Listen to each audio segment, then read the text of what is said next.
Welcome to my channel. This is Take a Breath with Alexis, and I'm Alexis, and in today's video I'm gonna give you a little bit of a life update. So I don't know if y'all have noticed, but we're in the middle of a pandemic. It's a global pandemic, so I know that it's impacted each and every one of our lives. I know it certainly has impacted mine. I'm gonna guess it's probably impacted yours too. In today's video, I want to share with y'all how the pandemic has impacted my life as somebody who is high risk. So the first thing that changed because of COVID was that I actually went on medical leave from work. I've been on medical leave from work from March 17th, and that is because in the job that I do, I work in a hospital, and the job that I do is patient care, and I have to be right up close to the patient in order to run the tests that I do. And so there's no way for me to do that job so in a social distant kind of a way.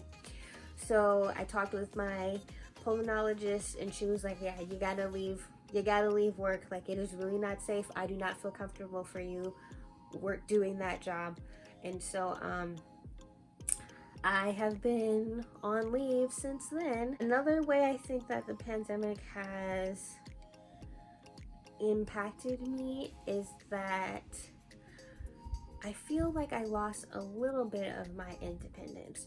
So as somebody with a chronic illness, at least with my chronic illness, I will always be dependent on other people to do things for me, because I have days where I don't feel good and I barely have the energy to get out of bed, you know, let alone go downstairs, make myself breakfast.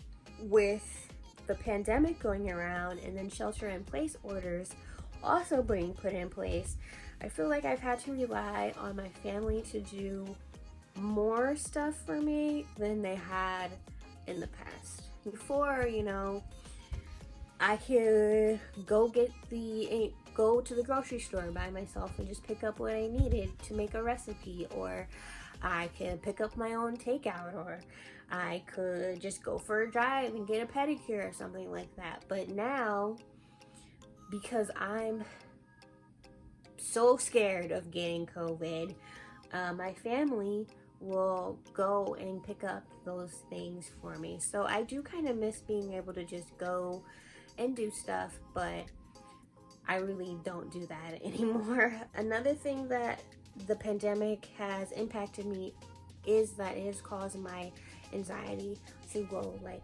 through the roof at some points. Like, sometimes I was so anxious that it was like paralyzing. Part of the reason is because I was consuming way too much news. I was watching way too much news. Like, I would literally watch the morning news, the afternoon news, and then I would go on my phone and look on YouTube and watch more news.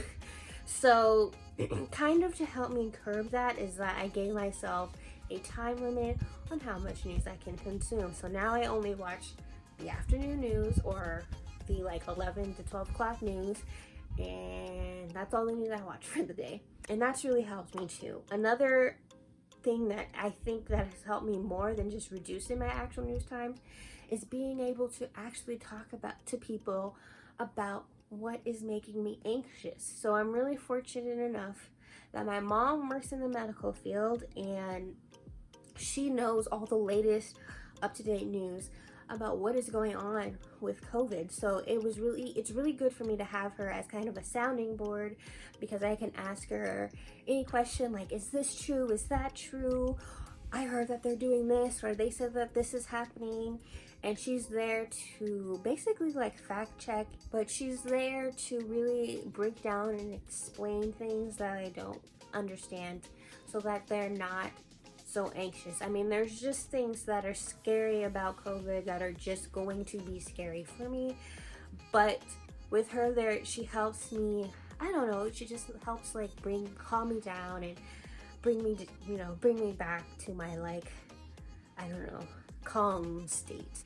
And then another source that I have, which I'm so fortunate that I have this resource, is that I have been able to continue my therapy sessions during the shelter-in-place order. I have had several FaceTime sessions with my therapist, and they have been so helpful to me, able to get all of that anxiety and nervousness off my chest, and it's just been so helpful to me. So I recommend that if you are anxious during this time, and it might not even be about COVID, it might be about work or the people you're in the house with or whatever, you know, it's good to have that person who is unbiased, to just be your person that you can just talk and just let the steam off with. As far as my health goes during this time, I've actually been pretty stable.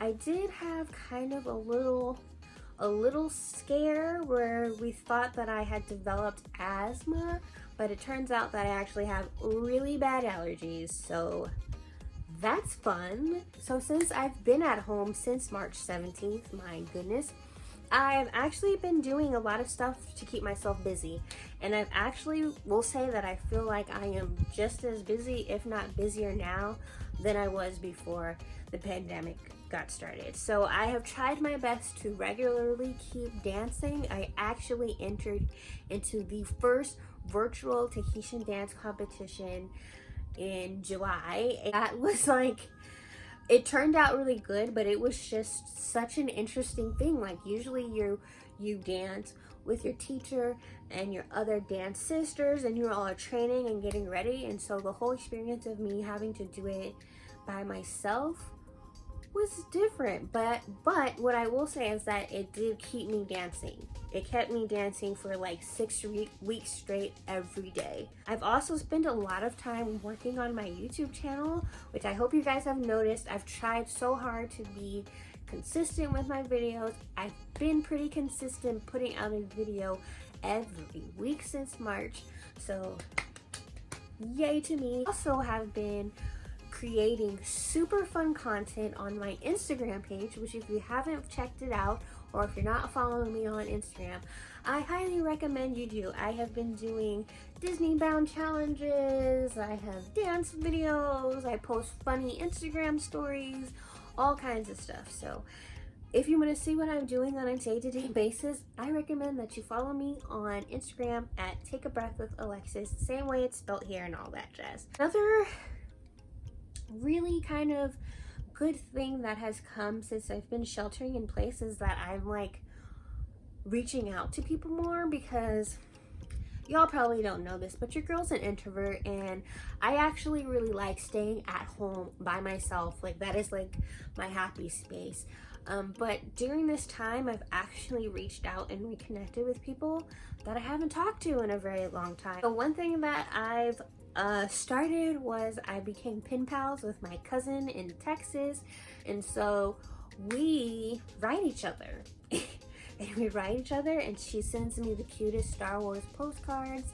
And actually last week I got her letter, which actually ended up being a package, and it was just so cute. So that's something that's really fun that I've always wanted to do. Like, I've literally always wanted a pen pal. Now that I have the time, I finally got one, so yay.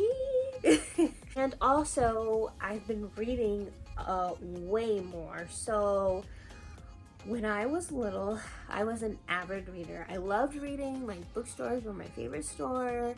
And then when I was a teenager, I got a TV in my room, and like all that stuff went away because I love watching TV. Don't judge me. Now I've been getting back into reading more, and I've probably read like 4 or 5 books by now, which is like pretty good when you compare like the past years. I've read like 1 book a year, maybe. One of the books I've read, this is kind of embarrassing, but do y'all remember that book series, is it The Face on the Milk Carton?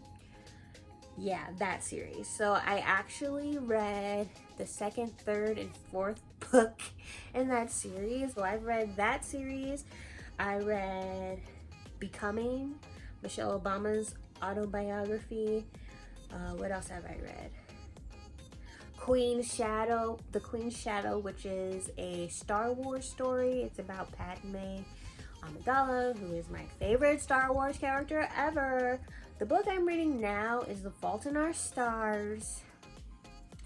I know. Believe it or not, I kind of had like a mixed review about the movie. Maybe I'll make a video about it, but I'm reading the book. I like the book, but we'll see. Used to never be a person who reads more than one book at a time, but I'm definitely that chick now. And so I'm reading The Fault in Our Stars now, and I'm also reading a nonfiction book called Jefferson's Daughters, and it's basically the stories of Thomas Jefferson's daughters. It's totally fascinating. Like, right now, where I am in the book, he's just left Paris. Martha Jefferson just got married. And what else is happening? Oh, and Sally Hemings is pregnant. And get this, she's 16. So that is an interesting book, and I can't wait to finish reading that one. And then the last book that I'm reading, which I'm not really into, I don't know if you call this a comic book or a graphic novel or whatever the heck, but I'm also reading The Black Panther too. So I'll let you know how all those books turn out. Yeah, that's it for this video. I know that this video is kind of like random and all over the place, but I just kind of want to give you guys like a life update, but like a walk in my shoes kind of a thing. So I hope you guys like this very weird video. If not already, go ahead and hit that subscribe button.